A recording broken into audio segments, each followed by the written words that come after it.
Hey, I have a thought though that I don't want to forget, and I'll write it down to make sure. So I'm Okay. gonna go ahead. Are you still recording? Yeah. Okay, it's in the video then. A lesson is at least 4 layers thick, but if it's any more than 4 layers thick, then I'm just gonna cry. Um, so one is you have the year.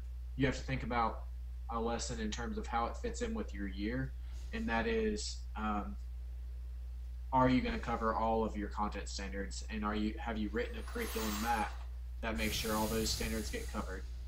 And then the next one is a unit. So the next layer within that, like a Russian doll set, I guess, would be the unit size. So have you devised unit projects, or however you're going to unfold the unit in a way that is meaningful and that is all connected in some way, that is lens one, that it's a stair step, that it's scaffolded properly. So that's when you're thinking about it as a unit, right? So you're not going into it saying the kids need to be able to do this today, we're going to do all of it, but you're stretching it out into a unit to say we're going to start with this aspect, and by the end of the unit they should be able to master this outcome, right? Right. So that's 6 8 weeks, whatever. And then within that unit doll, you're moving down into the week, right? Right. So how are you devising your week so that every day has you can get everything done? So you know that within the unit you've broken your unit up into 6 or 7 or 8 weeks, but now you have to think about it on the week scale. Am I going to be able to get my goal for that week done, and what am I going to do on Monday, Tuesday, Wednesday, Thursday, and Friday in order to get that done?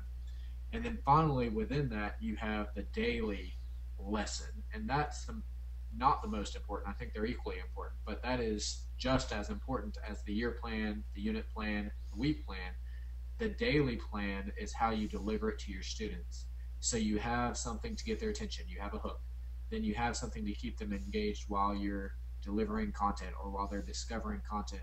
And then you have something afterwards to measure what they've actually learned in that day, so you know where to pick up the next day.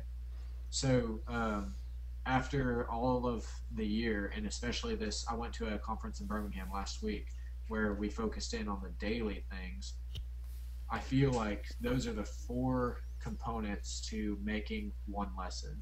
You have to have all those things in your mind, but you have to start not from the outside in always, but you definitely have to have those four components. And I think it depends on the person where you start, but all of them have to get done before you have one successful lesson.